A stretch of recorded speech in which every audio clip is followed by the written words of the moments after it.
Okay, so here we are. I've got the car turned on, but I'm gonna go ahead and turn the car off actually, so that you can see the entire sequence of how to configure your autonomous and auto braking system. It's really hot here, so you might hear some noise in the background. That's my AC, because it's hot. Okay, let me go and focus here real quick.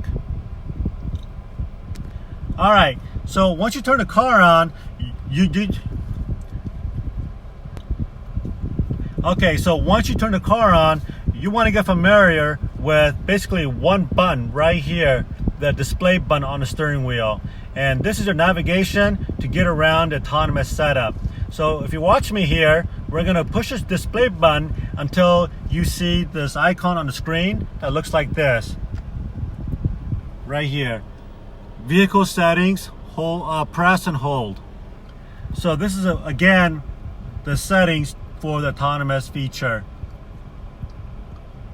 All right, so I'm gonna hold this button down for about 2 seconds. 1, 2, and it takes you to two options here.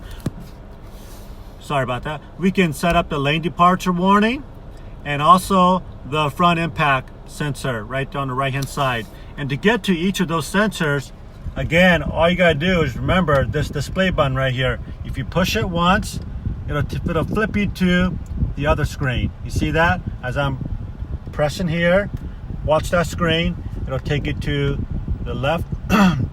Excuse me. It'll take you to the left sensor or the right sensor setup. Okay, so let's go and set up the lane departure sensor first. So let's go and hold the display button down, assuming that you've got your sensor highlighted. Hold it down for 2 seconds, and now you have basically three features.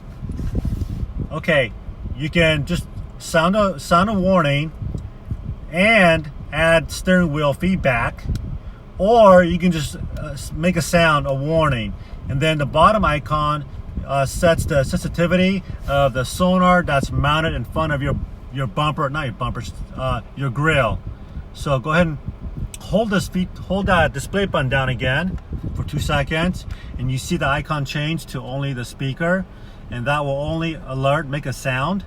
If you hold it down again for 2 seconds, that will make a sound, and it will automatically steer your car back to the lane.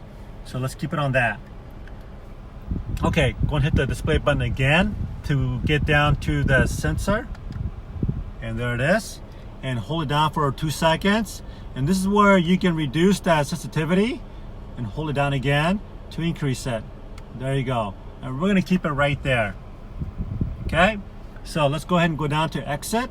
Again, hit the display button, and it'll land on that exit button, and hold it down for 2 seconds. 1, 2. Okay, and then we're gonna exit again. Oh, no, we're not gonna exit, sorry. We're gonna go to the front collision sensor. So again, all you gotta do is hit that display button to navigate to the front sensor for the front collision feature. All right, so let's go ahead and hold down the display button for 2 seconds. 1, 2. And here, again, you can turn it on, off, change the sensitivity, or exit. Just simply by hitting the display button. So we're gonna go ahead and just keep it on, and let's go down to sensitivity and hold it down. And you can see as you hold it down for 2 seconds, the sensitivity decreases. Hold it down again, and it'll increase to full strength. And that's what I want. I want this to be extra sensitive. All right, so let's go and hit the display button again to exit out of the screen, and hold the exit button down for 2 seconds. 1, 2. Okay, and then let's exit out of here for 2 seconds and hold the button down for 2 seconds. 1, 2. All right, so we're done. So now we're all set up. Let's go down to, hold on a sec here. So once you're done with the setup, and if you click on this little icon right here, this is your lane departure button. It's gonna land on this screen. It's just letting you know that it's turned on and steering assist is active, and this will only work if you're going 32 miles an hour or faster. Make sense? Okay, sweet.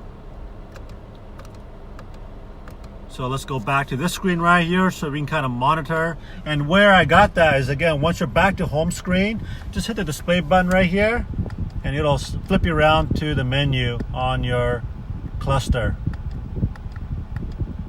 So there it is. I'm going to keep it there, and I'm going to turn the camera off until we get on the highway. And then once we're on the highway, we're going to go ahead and fully test this and see if it works. So once we get on the highway, I'm going to flip the camera around to portrait so that you can see my cluster and the road, so you guys can get a good feel for how it's working. All right, so stay tuned. We'll be right back. Okay, so here we go. Let's get up to about 35 miles per hour, and we're going to let the car drift to the side. Whoa, okay, that didn't work out very good. Okay, let's just keep going here. Maybe I panicked a little bit. See, whoa, see that? Brought it back? Whoa, so now we're drifting the other way. Oh, come on. Oh, see, it failed. Oh. It failed. But it worked. Okay, let's cross lane again. It brought it back.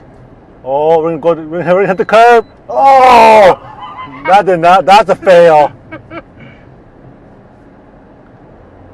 It's not extreme. And one thing I've noticed here is in my earlier testing, that going around corners is really challenging for this thing. With the car itself? Yeah, it doesn't work very good like around corners. Oh, with the sensor or the car? With the sensor, the sensor. Yeah, and autonomously trying to bring you back.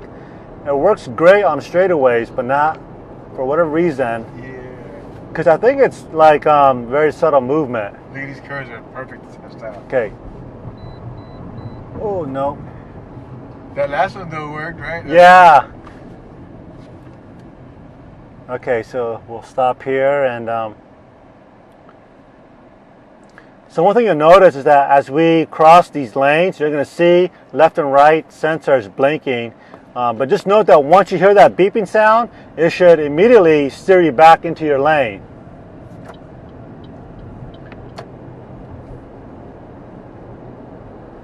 So we'll get up to speed here and let the cars pass. Okay, we're going to drift kind of slowly over here to the right. Oh, nice. You brought it back. Nice. So you have to be constantly at 32. Yeah, or above 32 miles per hour. One thing you got to remember too is that this doesn't drive for you. All it simply does is brings you back into your lane. Whoa, oh, come on, you got it. Sweet. Ooh, slowly. Okay, that worked. So it helps you bring the car back to the lane, but then you got to grab the steering wheel. You can't just eat your Big Mac and cross your arms and, forget about it. Let's try that again here. Oh, okay, kinda. Yeah. All right. So I gotta say, so far it worked pretty good. I say 50% good. It failed miserably around corners. All right, let's try it. This is a nice road right here. We're gonna go about 45. Oh, that completely failed. Let's do it again here. We're going about 50 miles an hour. No hands. Okay, sort of. Yeah. Let's try that one more time. Let's go to the left. No hands. Uh-oh. What's it going to do now? Okay, complete fail. No hands. Complete fail.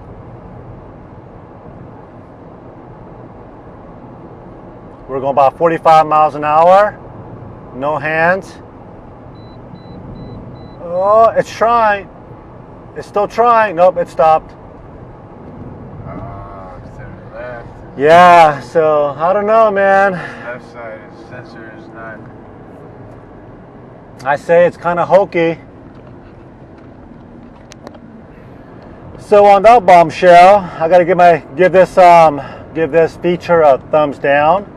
I think there's a lot to be worked out, but it is cool technology, and you know it might help in some instances. But you definitely want to keep both your hands on the wheel and just drive safely. Can we stop by 7-Eleven? I just want to say thanks for watching, and I hope that this video was useful. And if you guys found it useful, please give me a thumbs up and hit that like button. And also, if you would subscribe, that would be awesome. That would certainly support my channel as well. Anyways, you guys drive safe out there and don't rely on the autonomous feature. We'll see you around. Have a great day.